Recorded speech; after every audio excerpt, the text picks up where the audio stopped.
Hello fellow summoners and welcome back to the channel. Today I wanted to go over just a real quick guide for Cavalier on what I did to knock out the 4-star challenge, kind of my MVPs for each of the maps, what I think one of the easier paths are, kind of just the way that I decided to mix and match to get it done. There's a lot of different ways to do this. A lot of people have different champs and different opinions on it, especially with 4-star rosters. A lot of us haven't been focusing on them as much anymore. So it never hurts to have, as you see what these buffs are routinely, it's never a bad idea to see, to start ranking some champs up if they do this consistently. I know this is the second time we've done it, but if they continue to make this the challenge, there will be other 4-stars that I decided to start taking up to rank 5 to make this just a little bit easier. So here we go. First of all, we're going to start with Power Technician, Chapter 1.1. What I did for this path is I actually, I'll kind of go over the champs in a second, but I took this right path with Luke Cage on it right here first. I know it does have the additional buff, or sorry, it doesn't have the additional buff, but what I did from Luke Cage, and so I kind of had to switch. So I went Luke Cage, Sorceress Supreme, up to the Rhino, and once I got to Hawkeye, I actually took a left and went to the Loki and Cyclops. Just for me on the team, I didn't know how much bleed damage was going to come out of that Morning Star, and I didn't want to be using my Bleeding You champ, and that's just not who I had in my roster for what I wanted to bring here. Quake would have been a great option for her as well. I'm not the best Quake player, and I really wanted to save her with Sasquatch just to make sure that I get as much damage as possible. So that's kind of the route I took. You only have to deal with a little bit extra on the Loki up here with the backup recovery on the Loki and Cyclops, which isn't a huge deal. You just got to be aware of them gaining that power there at the halfway through the fight. So kind of my MVPs for this chapter, for literally almost all of the Cavalier 4-star quest, was who you see over here, and you can't really see it because of my face. Let me see if I can turn that off really quick. But so basically what I was using, Thor just because of such crazy raw damage output, Wolverine just because of the sustain. The fights aren't super fast, but the sustain is really nice to have. Quake obviously is an MVP, a crazy amount of damage that she can do. And then Archangel and Torch were fantastic throughout this entire thing. Most people are not going to have, a lot of paths have most of the opportunities to not have double immunity for the Archangel. And then Torch is just great just in general, especially with several different bosses in here. Torch was, in my opinion, one of the best options. So, excuse me, I took him up for my Abyss path. So using him again is kind of fun as a 4-star. So he's great against the Sasquatch. The Sasquatch has this, just the basic attack increases, the debuffs last a little bit longer, shouldn't be a major problem. And then the kinetic reactor is kind of annoying, and him building up the stacks a little bit faster for the Tanorak Rage. It's a little frustrating with how fast that builds up there, but Torch was able to handle that no problem. I just forced him all the way to his corner as soon as possible. As Rage was happening, I let that just push me all the way back. Wasn't trying to intercept or do anything special in that, just backed all the way off as he was attacking me. Fired my special 3 to get him all the way back in his corner, and then just rinsed and repeated that. I think I had to do about 3 special 3s.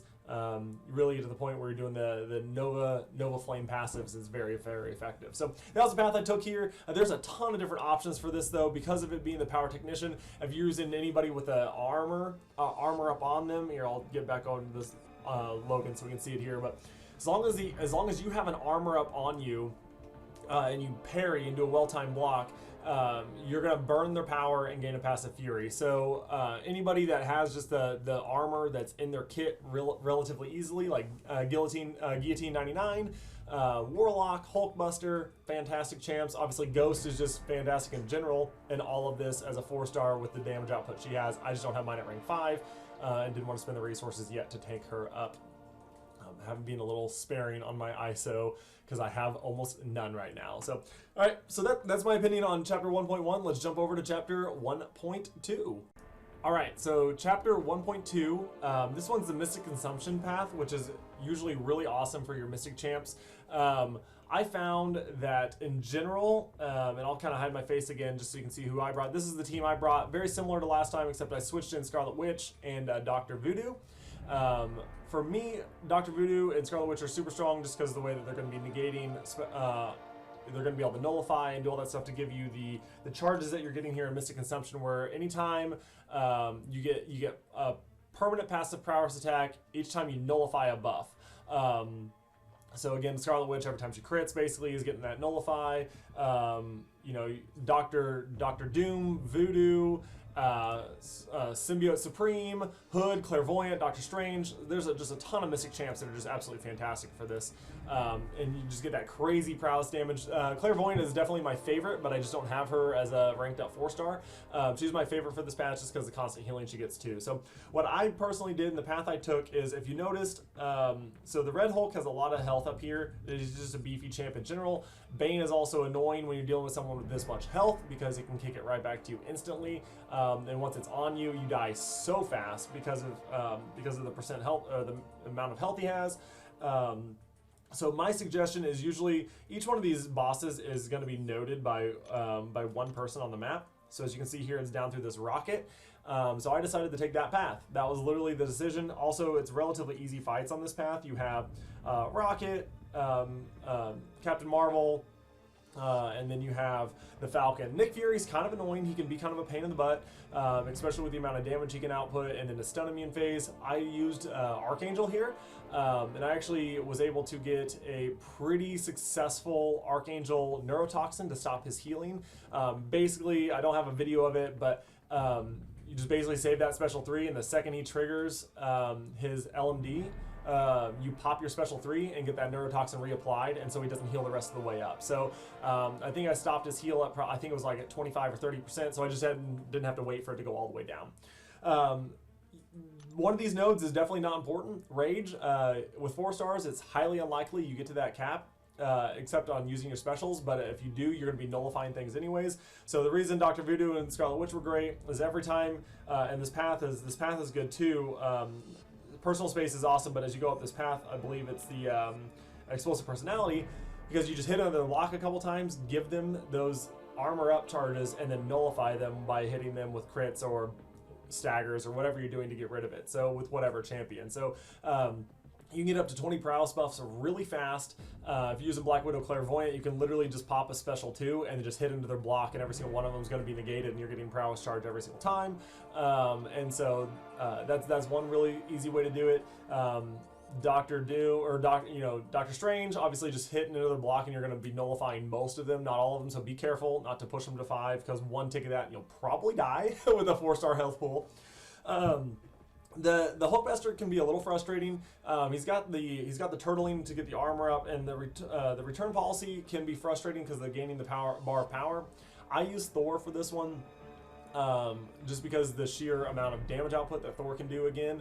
And I just waited until he had 1 bar power, baited the special 1, and then parried. It gave him a lot of that power back, but I wanted that armor off, so that I could actually do some damage. So everyone's going to find a different way to get this done. Archangel is also really good. He can just cruise through a lot of this. Magneto can be kind of annoying. If you have a metal champ, definitely do not use them for that fight.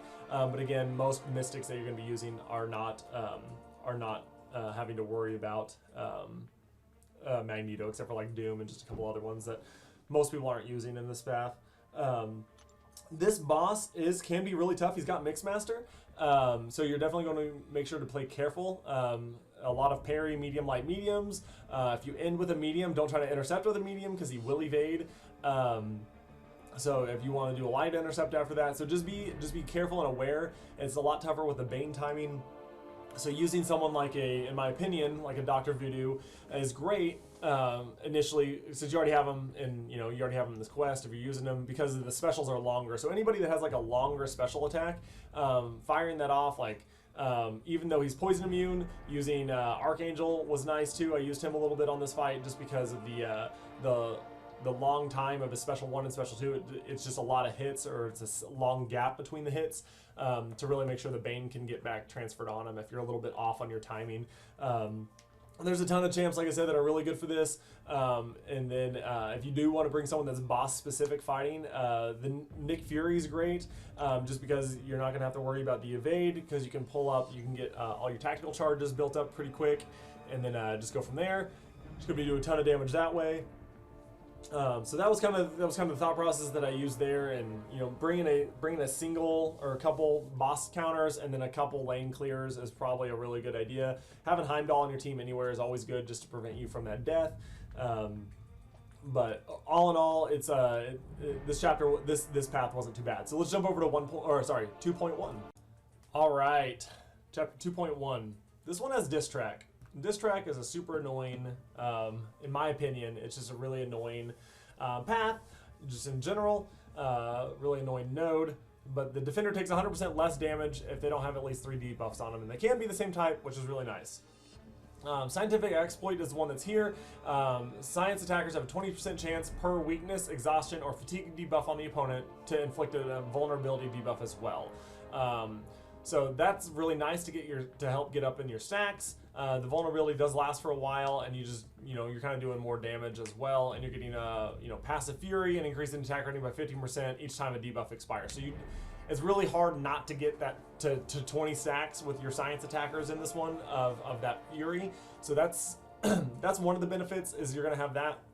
But you got to make sure you just keep those debuffs up. So my team that I used, and it was a really long path in general, but Void, if you have him at rank 5, he's definitely going to carry you through a lot of this. This is a great quest for Void. Thing I literally brought just for the synergy with Human Torch. Just wanted the extra damage, the smolders, easier heat charge passive, just so I can do more damage faster. Quake, as long as you are holding your heavy, when the stun happens, you will have 2 concussions and a stun up on the opponent. So that is 3 debuffs, and she will do damage from that. She'll get 3 ticks of damage from Aftershock every single time. Sometimes you might only get 2 ticks if you can't get back to your charge fast enough, just the way it is. But she's definitely a great champ for this. Luke Cage is also a fantastic champ. He's going to be putting those exhausts on the enemy, which has a chance to trigger the vulnerability debuff as well, so you can have the opportunity to just keep the 3 debuffs up. So what I did here is I definitely just went up. I went through the path here with Magic. Wow, I just blanked on her name. Went up through Magic, which then takes you kind of around to the Hood, Warlock, Magneto, Cyclops, and Scarlet Witch. So this path is a little bit annoying. The Warlock can be kind of frustrating, especially if you're power gaining and taking all that degen damage from him. That's where it's nice to, if you can Quake that fight. That's what I did for him. Warlock is one of those wonky champs that is really easy to identify his final hit. He does his like wave maneuver to attack you. If you ever played Soul Calibur, it looks like Voldo. So he does his like wave maneuver. That's his last hit of the combo, or he jumps back on like all 4s and kind of like hip thrust kicks or whatever. Again, like Voldo, I swear he was one of the inspiration for the way that character moves in this game. From Soul Calibur. But anyway, those are the 2 kind of trigger points to know about. But practice that fight, Quake him a couple times, and it gets pretty easy. I've had to Quake him a ton in wars and in other things, so I'm just used to that. But yeah, so my ideal path here is using that Hood. Sorry, I looked at the Hood. Using my Human Torch is great, but I really wanted to save him for this boss, and I'll explain why. So Human Torch during this, you do not want to activate his passive, because then everything, or his ability, because then everything is going to actually be a Nova Flame, which is passive, and passive debuffs do not count. They didn't at least 2 months ago, so I didn't even try it this month because I learned my mistake last time. So the passive debuffs do not count from the Nova Flame, so do not use Human Torch's ability. That's why sometimes after Special 3 it can kind of suck too, because then you're going to be using Nova Flames for 8 seconds afterwards, right? So I went around this path. I quaked most of things, threw in Luke Cage where I needed to, just to get some damage without taking a whole lot of hits, and just because he's so beefy. And then it's a long fight here, but you can ramp up pretty quick. So as the fight goes, you're ramping up pretty quick. But the reason I bring Human Torch mainly is for this fight right here. He can't miss, right? So Human Torch isn't going to miss when the falters show up from Professor X. So Professor X, whenever, he does have cornered, so be aware of that situation. But once you use on this one, you definitely use your signature ability. That way, everything is Nova Flames, which do not count for cornered because those are passive debuffs.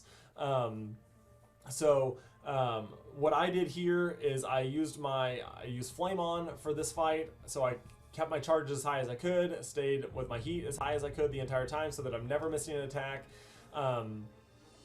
Professor X obviously is super annoying in this one because he gets the where is it? The Footloose down here. It's one of the most annoying specials because that means he's going to get all of his charges. Because after Professor X, if you haven't noticed, when Professor X fires a special, he will just stand there and channel and get his ability charges up. So he's going to always have those ramped up because there's no way to interrupt it like there normally would be against a Professor X because he's got Unstoppable and an Evade. So if you run back in on him, there's a high chance he's going to evade and punish you, and if you hit him, he's going to punish you anyways because he's got the Unstoppable up, and it'll pull him out of the charging, and he'll just absolutely run you over. So the reason Human Torch is also really good for this is Professor X's attacks are energy-based, so it's really going to help you just keep your charges full. So in my opinion, he's one of the best counters for this fight because of the crazy damage output he can do with his Nova Flames up, and also he's not going to be missing whenever you are faltered, so you won't waste opportunities to hit Professor X while you have to wait for the miss and the falter mechanic to trigger. So in my opinion, that's the best choice. Just save the passive, just save Flame On for the I just clicked on him there. Just save Flame On for the boss.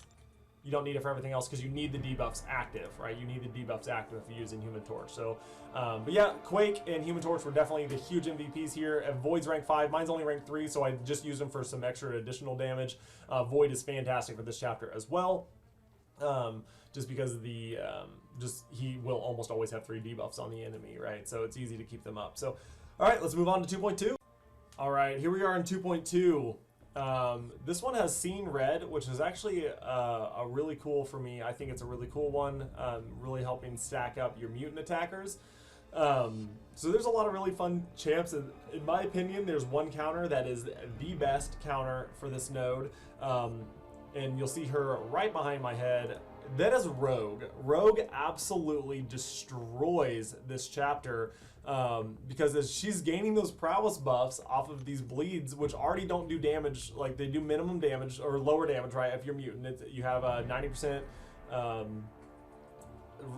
potency reduction, so they're barely hurting you. And then Rogue they're dropping off faster for Rogue. So if you do accidentally get like 5 or 6 on you somehow, at least they're not hurting that bad because they're dropping off super quick.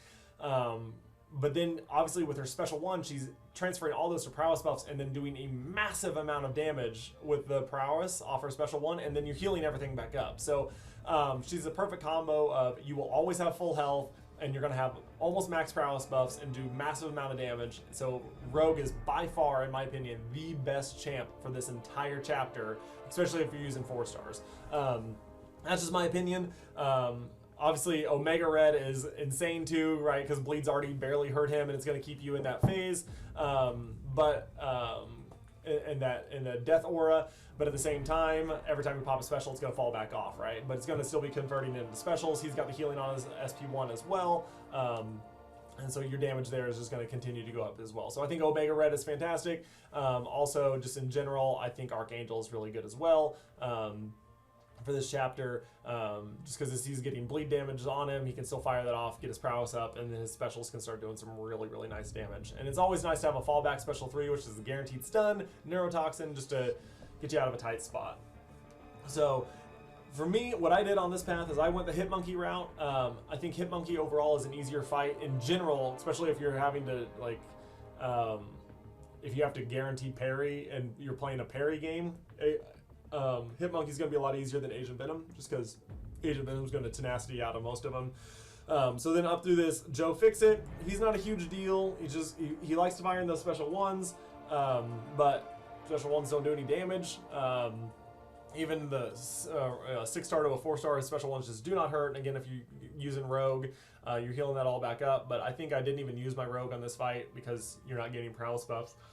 Excuse me. Oh, sorry about that. And then I took this path up here through Thor Ragnarok, Daredevil, and Captain Marvel. And again, I did that because Captain Marvel is the one champ in the game that is linking to the Maestro, whatever. There's probably a correct pronunciation, but I'm from the Midwest, so I'm not exactly sure. So Captain Marvel takes off basically 100%, you know, gets rid of 100% health buff, which is just easier when you're fighting a boss with 4 stars. So the only thing you have to be aware, in my opinion, on this one is the Hit Monkey. Just be aware of him. As you knock him down, he gets 2 buffs, right? One that's going to tenacity him out of your next stun, and then one that's going to let him 1 evade charge, right? So just be aware that every time you knock him down with Rogue, that you're going to have to deal with an evade and or a tenacity. So just be aware with that. It's okay to take the extra block damage because you're going to heal it all right back up with her special 1. The other thing, obviously, be careful with Captain Marvel. She's got those indestructible charges. I pushed her to, I tried to get her up as high as I could, let her get like 3 or 4 Furies, stole them with Rogue, and so then I'm doing even more damage with my specials. And then again, just be careful with Carnage because he is going to be power gaining most of the fight because you will have a bleed debuff on you for the majority of it until you pop a special if you're using a mutant. So thought it was super cool, just in my opinion. I thought it was really cool having him back, having the Maestro back. Just because, you know, the only time you really get to fight him is in Chapter 4, so having him as an event quest boss was super cool. I definitely got smoked my first time because I did not have the evade on his special 1 down like I used to. Definitely fell back into it just as you do riding a bike, and so I think I got smoked on my first round, and then after that it was smooth sailing. I did notice that Archangel was putting neurotoxins on him, so I must not just have remembered this, but he's not bleed and poison immune. I could have sworn that the Maestro would have been poison immune. He's not. And as far as I know, because again, like I said, Archangel was putting neurotoxins on him, so he doesn't have anything absolutely crazy. Is the combo up? Hit me, I dare you. So he's gonna gain the Chitin charges to get the armor up every 10 hits. You know, if you have neurotoxins on him, or I use Thor for a lot of it just because I wanted the damage output from it, and by the time you get to him, obviously the bosses don't have the global node that everybody else does. So, and then feats of power, he's just gaining extra fury above bar 1, and then above 2 he's getting the precision, and 3 he's getting the cruelty buff. So obviously if you're getting special 3 by him, you're not making it unless you've got Death Touch up from Black Widow Clairvoyant or Indestructible or something like that, so you can still make it through with like a Heimdall synergy or something. So one thing to be aware of is he will gain power pretty quickly. He does get a lot of unique buffs because of just because the combo party or the combo up that he's got here, that is technically a buff that shows up that he has that, plus everything else that he just gains in general. So he will be gaining a lot of power, which is good in some cases because it gets him to that special 2, which is super easy to evade and punish, versus a special 1, which, you know, if you get clipped at all by that final beam, the degen's gonna kill you as a 4-star.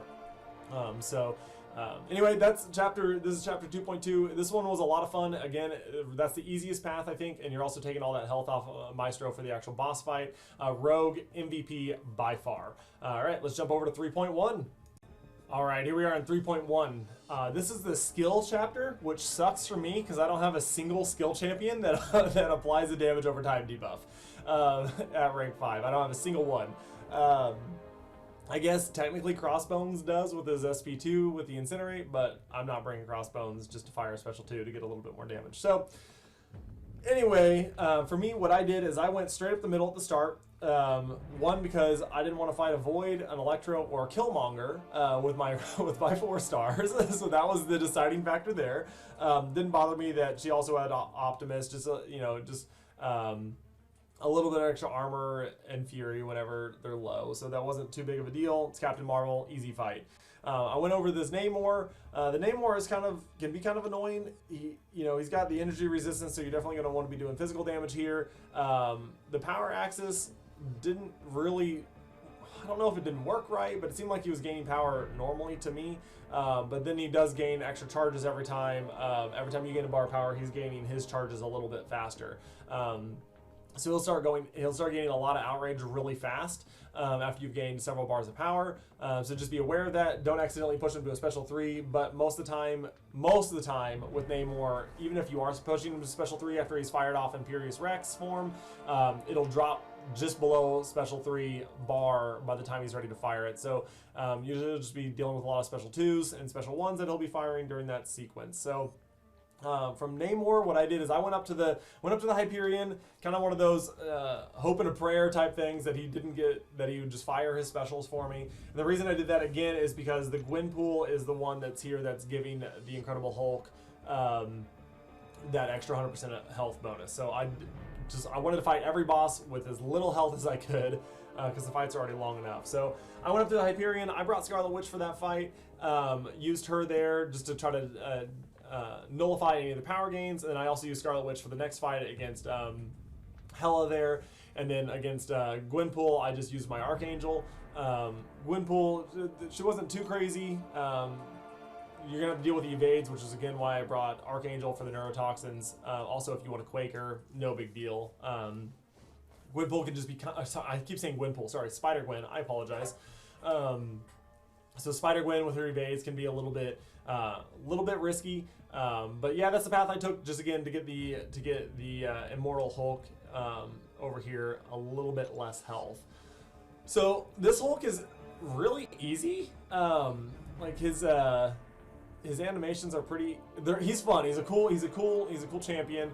The hardest part about him is his death passive evade, or sorry, his death avoidance at the end. And it seemed to be a little bit wonky how it was working with me when I went through it. I don't know if it was just glitched, but every time I beat him, sometimes it triggered differently than other times, and so it was just, I probably just need to read up on his abilities a little bit more. But basically what I did is I just punished him as hard as I could with either Thor or Hyperion. Bait the special 1 is real easy. He jumps up and punches twice, and you can punish that really easily after that. It doesn't take up as much screen room as his special 2, which isn't impossible to dodge, but it takes up a lot. He backs you up a lot with it.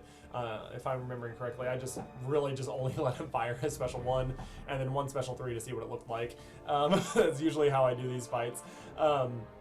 But Hyperion and Thor just did a ton of damage. Obviously, when he dies, he actually goes into this immortal phase, and during that immortal phase, he is unblockable. So it's a really good opportunity to make sure that you are, have him pushed as far to his side as possible, so that you can just play it safe and back it up. Once that unblockable phase ends, he does get a big boost of health back. It's like 30%, 25-30% of his health based on the gamma radiation that he has.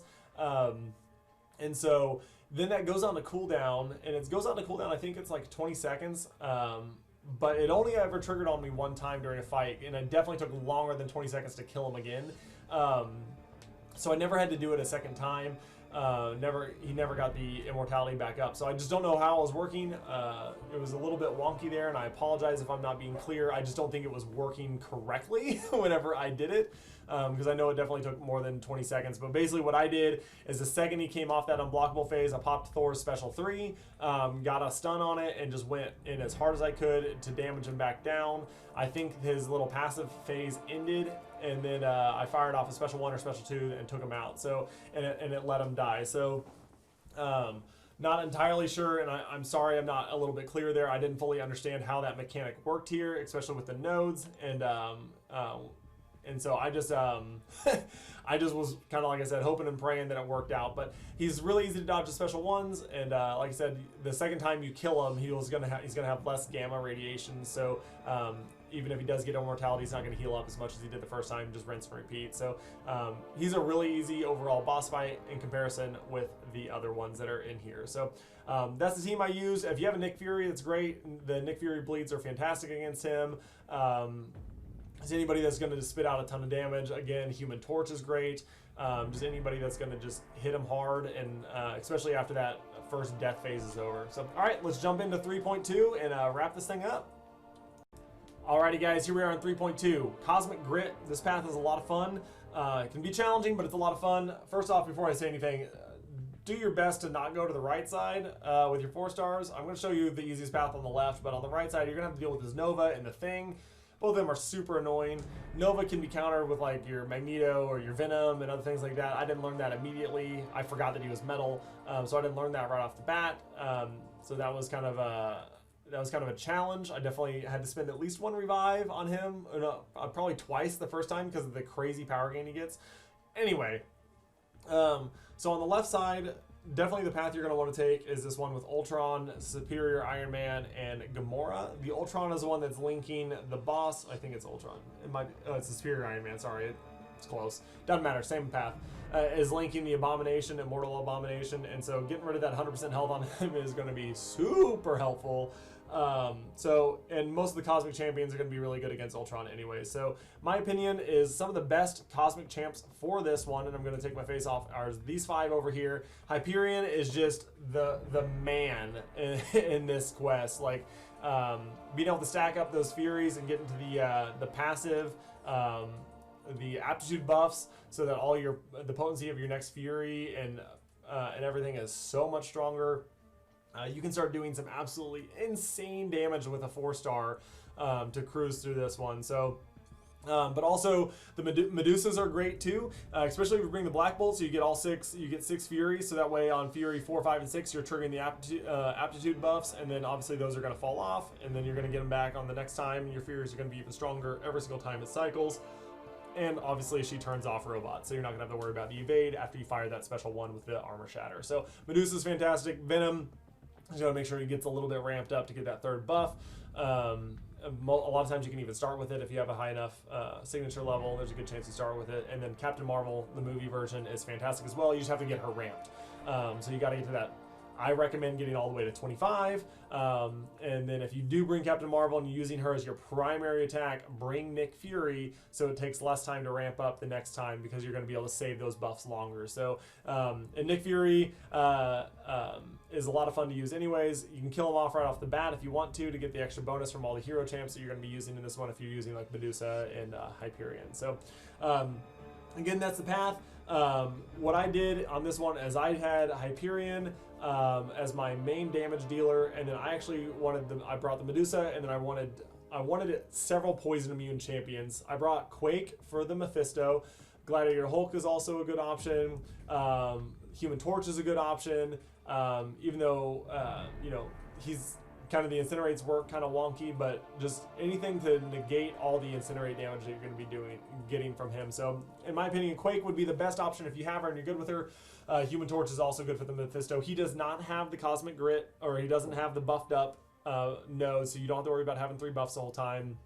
So knocking out the Mephisto with any of your top tier science champs that you want to knock him out with is great. I just didn't want to use any of my Cosmic champs on him, because obviously you just aren't going to be doing as much damage because of the class disadvantage, and also most of the Cosmics are not Incinerate immune, and you're just going to get shredded by his aura. So up here through that, then over to Kingpin, and Kingpin can be kind of frustrating, especially with the health pools, but get him, in my opinion, get him to that special 1, let him fire those off. Once you get the 8 debuffs on him and he transfers into a Fury, he can't slough off debuffs anymore. So, and he's really quick to fire special 1s whenever he's in that Fury mode. So it's a lot easier to parry him and punish it after that. I know Kingpin's been around for a while, but he's just annoying to fight, especially with low health champ pools, with low health pool champs. There we go. Okay, this Abomination is kind of annoying. But there's also some really cool things that you can do in here for some massive sustain. So I'll kind of go over that really quick. The Abomination has Nano Plague, so if you're using a robot, you're gonna get shocked instead. So it's actually not good to be bringing in the robots to this. You're just gonna want to bring in poison immune champs. Hyperion, in my opinion, is the MVP of this fight. Captain Marvel is also super good as well, movie version. So here's kind of my opinion on this. So you don't really even have to worry about throwback, because you're not going to be purifying anything, because you're just immune to it. And if you do bring like a Hulk character, you do have advantages here too. Like I use my 5-star cleared when I use my bigger champs. I had my 5-star Gladiator Hulk, and he was awesome in this because you're just gaining all these attack bonuses and Fury buffs, unblockable buffs. It was super cool, the extra damage that you're getting. Anyway, my tip for fighting this guy is bait the special 1s. He kind of he throws a hit and he rolls and does 2 hits of damage through the rolls, and then he jumps really high in the air and smashes the ground. So it does take up a ton of space while he's doing that. It doesn't damage a ton to just block the rolls if you're worried about evading them. You can only do it probably 3 or 4 times without healing back up some. But the advantage here is using Hyperion is every time he fires his special 1, he's going to be putting a debuff on you.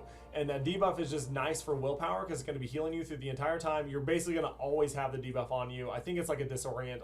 I'm sorry, I'm blanking on what it is. but you're going to be healing up from that the whole time. If he's blocking, you can throw a hit into his block and also get a attack debuff on you as well. Wow. It drops your attack. I'm just blanking. Well, sorry guys. There we go. Can't even think of the words right now. An anti-fury buff. So it's going to put that on you as well. So you can heal up from 2 different debuffs relatively consistently through this fight. And I just use Hyperion, heavied until special 3, fired special 3, and just rinse and repeat. His special ones back you all the way against the wall, and then fired special 3 to get all the room again, and then just rinse and repeat. So this fight is easily one-shottable with a 4-star. Hyperion is probably, in my opinion, the easiest chance to do that because you're constantly going to be having the power gain to get your special 3 to get him away from you later on. The special 2 is fully evadable. It is just not easily fully evadable. You just got to really practice the timing of it. He kind of spits a little bit of acid, and then he shoots a big thing, kind of like King Groot, a little three hit poison cloud. You can evade the entire thing, kind of like Cyclops' beam in one go with just one evade, unlike King Groot, which hits you slower and you have to evade it a little bit differently. So that's my opinion on him. He's not that bad for a final boss, and just make sure, just bait the special one so you're healing from willpower the entire time, which allows you to block more hits and get the parries off and do what you need to do with your 4-star champ. So I know this is kind of a long video. It's definitely a long quest if you're using 4 stars. But that was kind of just my thoughts and opinions on it. Hyperion's a major carrier through this. Quake is great. Rogue through the mutant champ. And then you definitely run into huge bonuses from Archangel is fantastic through a lot of this stuff. And so, as this keeps happening, I'm going to keep developing my 4-star roster because we kind of have to at this point if they're going to keep running this 10% challenge because I want that T5 CC. So that's kind of where I'm at on that. If you guys have any questions, feel free to leave them in the comments down below, or if you want me to clarify anything, feel free. Like I said, I don't have any of the videos up on the channel right now for clearing this, but I know there's lots of other people that have uploaded boss fights. I just wanted to get my personal opinion on how to get through this with 4 stars in the easiest way possible. So anyway, I hope you guys have a fantastic day. Enjoy the rest of your week, and we'll catch you guys in the next one. See ya.